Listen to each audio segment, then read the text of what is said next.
یہ جو گوشوارے جمع کروائے جاتے ہیں حکومت کو کیا فائدہ ہے؟ ہمارے جو ملکی حالات جو چل رہے ہیں اس میں تو یہ ہے کہ حکومت کو ایز سچ گوشواروں سے ریونیو کلیکشن نہیں ہوتی، ادروائز فائدہ ہوتا ہے کہ لوگوں کا ڈیٹا ان کے پاس آ جاتا ہے، کون سے بندے نے کہاں کہاں کس کس سورس سے اس نے انکم جنریٹ کی ہے۔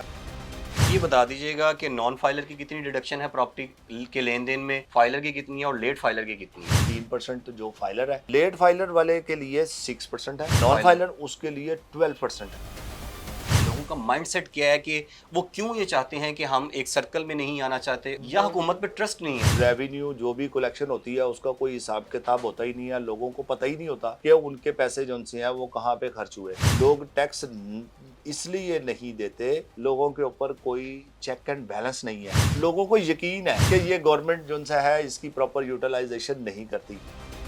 السلام علیکم، پبلک ڈیجیٹل کے ساتھ میں ہوں سلیمان امان۔ ناظرین، پنجاب حکومت اور ایف بی آر کی جانب سے جو ہے وہ 30 ستمبر ڈیڈ لائن دے دی گئی ہے ان لوگوں کے لیے جو فائلر ہیں، انہوں نے گوشوارے جمع کروائے ہیں یا نہیں کروائے۔ وہ لوگ جو نان فائلر ہیں وہ بھی فائلر ہو جائیں، ورنہ ان کے لیے جو پاکستان میں جو جگہ ہے اس کو تنگ کر دیا جائے گا، ان کو بہت سی مشکلات کا سامنا کرنا پڑے گا، نہ تو وہ سفری جو ہے وہ سہولیات لے سکیں گے، نہ ہی وہ کہیں دوسرے ملک جا سکیں گے۔ ان کے لیے پراپرٹی لین دین میں بھی بہت سے مشکلات کا ان کو سامنا کرنا پڑے گا۔ ہمارے ساتھ اس وقت ٹیکس ایکسپرٹ جو ہے عامر قدیر صاحب موجود ہے۔ اچھا سر، سب سے پہلے بہت شکریہ آپ کے وقت کا۔ اچھا سر، یہ بتائیے گا 30 ستمبر آخری ڈیٹ بتائی جا رہی ہے، کیا یہ ڈیٹ ایکسٹینڈ ہوگی یا نہیں؟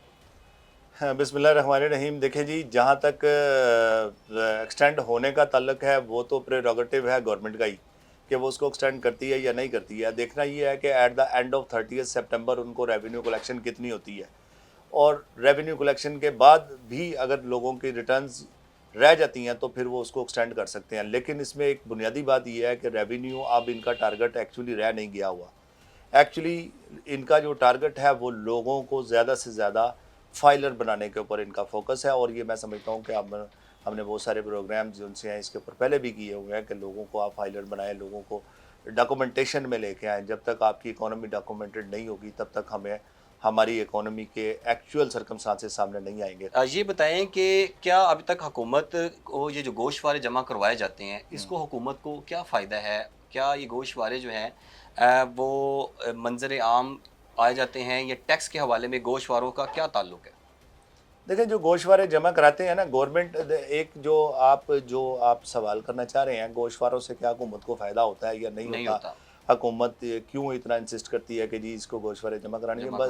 بات یہ ہے کہ دیکھیں، گوشوارے جمع کروانا میں سمجھتا ہوں کہ ہماری جو ہے قومی ایک ذمہ داری ہے، اس کو جمع کرانا چاہیے۔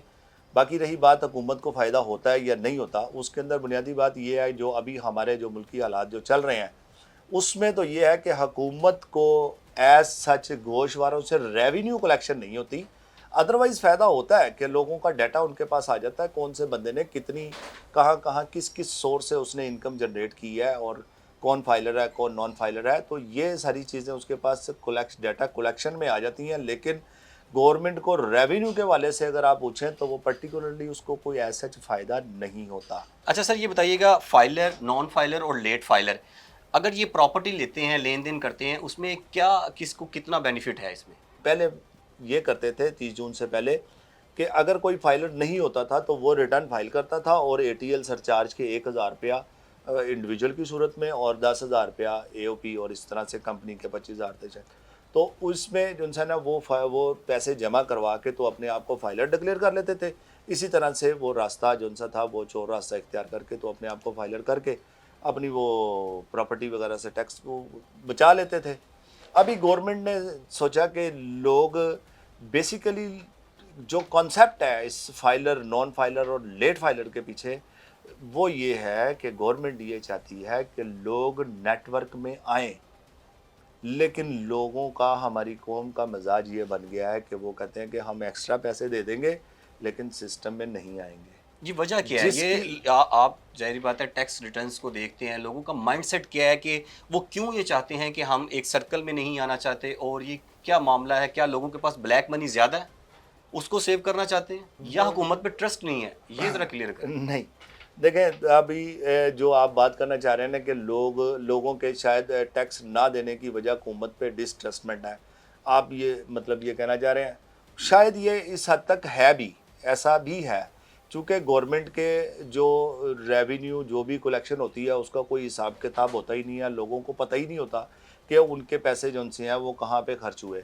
باہر کے کنٹریز کے اندر, اس میں آسٹریلیا کے اندر میں نے ایک مرتبہ اسٹڈی کیا تو اس میں انہوں نے کہا کہ جی آپ کے ان کو باقاعدہ طور پر جتنے بھی ٹیکس پیئرز ہوتے ہیں ان کو ای میلز آتی ہیں کہ آپ کا اتنا ریونیو کلیکشن ہوا تھا تو ہم نے اتنے پیسے آپ کے اکاؤنٹ میں سے, آپ کے جو آپ نے ٹیکس دیا تھا اتنے پیسے ہم نے ڈیفینس کو دیے ہیں, اور اتنے پیسے ہم نے ہیلتھ والوں کو دیے ہیں, اتنے پیسے ڈفرینٹ اس کے اندر ڈپارٹمنٹس میں گئے ہیں. بے یقینی کی صورتحال بے یقینی کی صورتحال, بے یقینی تو خیر بے یقینی کی تو خیر چھوٹی سی بات ہے, لوگوں کو یقین ہے کہ یہ گورنمنٹ جو سا ہے اس کی پراپر یوٹیلائزیشن نہیں کرتی. دوسری بات یہ ہے کہ لوگ ٹیکس اس لیے نہیں دیتے کہ لوگوں کے اوپر کوئی چیک اینڈ بیلنس نہیں ہے. لوگوں کو یہ پتا ہے کہ اگر ہم ٹیکس نہیں دیں گے تو ہمارا کیا ہو جانا ہے. یہ مین بات یہ ہے, ہمارا مزاج ایسا ہے, اور یہ ہمارا نہیں, یہ انسان بائی نیچر ایسا ہے. ہمیں یاد ہے کہ مشرف دور کے اندر انہوں نے یہ کہا کہ جی آپ ہمیں نہ دیں, ہم آپ کو بتائیں گے کہ آپ کے نام پہ کیا کیا چیزیں ہیں, ٹھیک ہے. اب وہ انہوں نے ان کو پوچھنا چھوڑ دیا. وہ جو لوگ ریٹرن جمع کرواتے تھے ان کی تعداد کم ہوتے وہ 7 لاکھ تک آ گئی.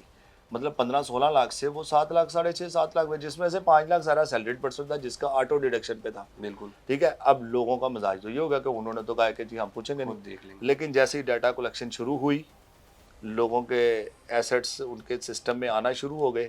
ابھی آپ پورٹل کھولیں, آپ کو بھی شاید نہ پتا ہو کہ آپ نے اس سال کے اندر جو بھی ٹرانزیکشنز کی ہیں وہ ساری کی ساری پورٹل پہ موجود ہیں.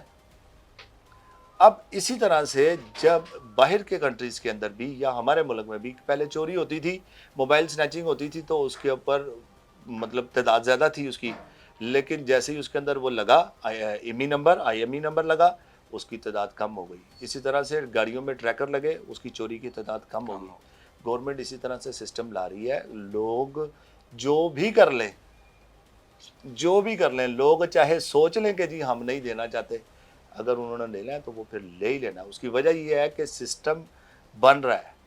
بتائیں نا ہمارے ناظرین کو کس طرح کا سسٹم بن رہا ہے. ہاں سسٹم بن رہا ہے. لوگ نہیں بچیں گے, یہ بتائیں ذرا. ہاں بچیں گے اس طرح سے نہیں کہ اس میں دیکھیں, جب بھی آپ نے اپنا جو بھی مین آپ کے پاس ڈاکومنٹ یا جو بھی آپ کی آئیڈینٹی ہے مین, وہ کیا ہے؟ I D card. وہ آئی ڈی کارڈ ہے یا آپ کا پاسپورٹ نمبر ہے. پاسپورٹ بھی کس کے اوپر چلتا ہے؟ آئی ڈی کارڈ کے اوپر. آئی ڈی کارڈ ہوگا تو پاسپورٹ بنے گا. جیسے ہی آپ نے آئی ڈی کارڈ آپ نے یوز کرنا ہے, آپ کے نام پہ جو کچھ بھی ہے وہ ساری کی ساری چیزیں آ جائیں گی. بیرون ملک نہیں آپ جا سکتے. آپ نے ٹکٹ کرنی, اگر اس کے سسٹم میں انہوں نے یہ لگا دیا کہ non filer can not travel until he is filer یا شی از فائلر, تو وہ جب تک نہیں کرے گا تو وہ تو نہیں ٹریول کرے گا. آپ کا ابھی پراپرٹی ٹیکس, ابھی آپ پراپرٹی کے اوپر دیکھ لیں.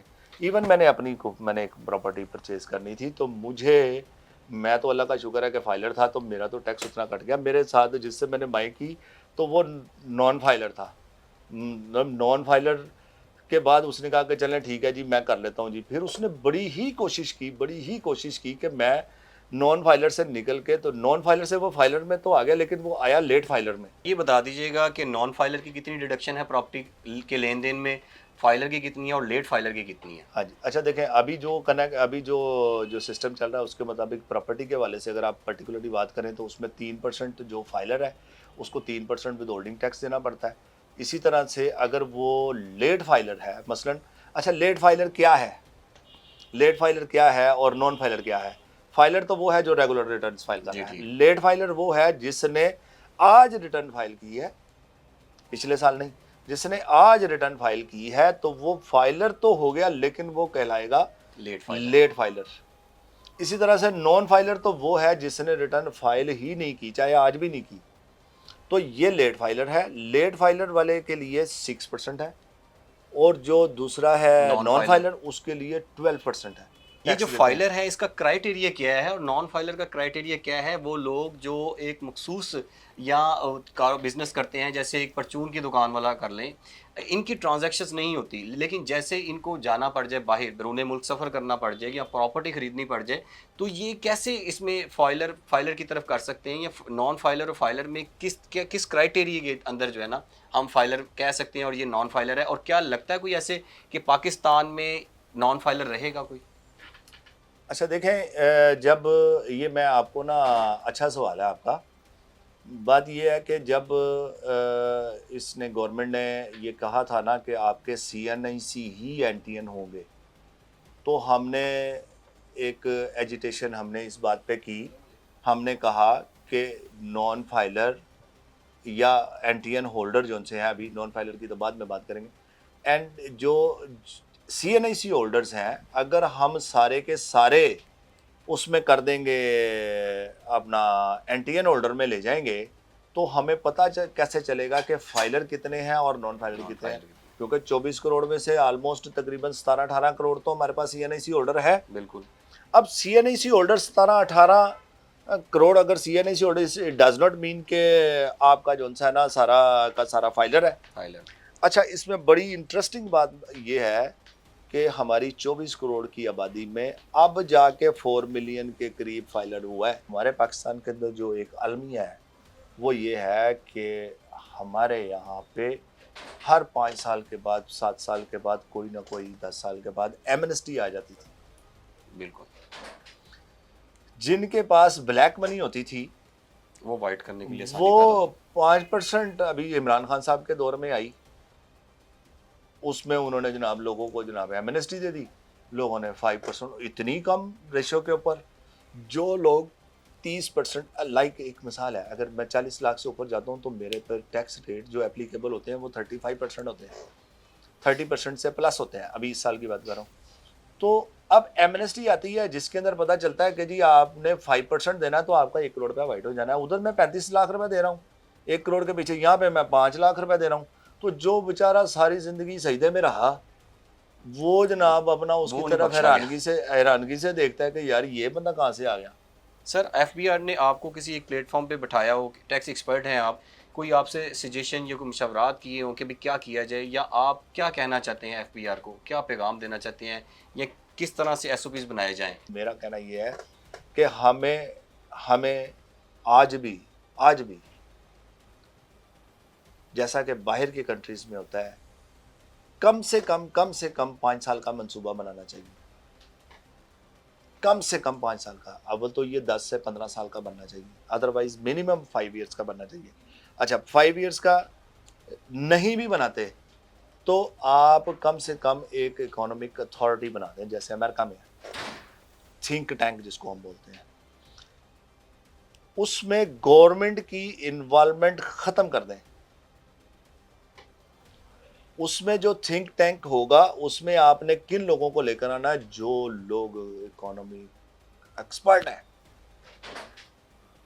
یہ نہیں ہے کہ اس کا فیڈرل جو اپنا جو فائنانس منسٹر ہے اس کی ایجوکیشن ہی کچھ اور ہو اور وہ اس سے ریلیونٹ ہی نہ ہو، یا اس کو اکانومی کا ایکسپیرینس ہی نہ ہو. اس طرح سے یہ تجربہ گاہ تھوڑی ہے کہ آپ اس کو جناب ہر بندہ آتا ہے اور لیبارٹری کے طور پہ ٹیسٹ کر کے چلا جاتا ہے، اچھا نہیں ہوا چلے جی بندہ بدل دیں. تو یہ کوئی سلوشن نہیں ہے. گراؤنڈ ریالٹیز کی بیس کے اوپر تھنک ٹینک بنایا جائے. اس تھنک ٹینک میں کون لوگ ہوں گے؟ اس تھنک ٹینک کے اندر ورلڈ جو فیمس اکانومسٹ ہیں، آپ ان کی سروسز ہائر کریں. بھئی یہ ہماری سمسیا ہے، آپ اس کو حل کریں، وہ آپ کو سلوشن بتائیں گے. اگر آپ کو نہیں، آپ باہر سے نہیں لینا چاہتے، آپ ایکسپینسو سمجھتے ہیں، آپ ملک میں سے لے لیں. اچھا اس کے ساتھ آپ کن کو اٹیچ کریں گے؟ آپ اٹیچ کریں گے جو سٹیک ہولڈرز ہیں. سٹیک ہولڈرز کون ہیں؟ ہم لوگ تاجر حضرات ہیں، بزنس مین ہیں یا سیلریڈ پرسن ہیں، جو بھی ہیں، ان کے سب کے نمائندے ریپرزنٹیٹیو لے لیں. ان سے آپ سجیشنز لیں. سجیشنز لینے کے بعد آپ ان کو دے دیں جو آپ کا تھنک ٹینک ہے. آپ ان کو کہیں یار اس کو آپ، یہ گراؤنڈ ریالٹیز ہیں، اور جو تھنک ٹینک آپ کا بنے وہ آپ کا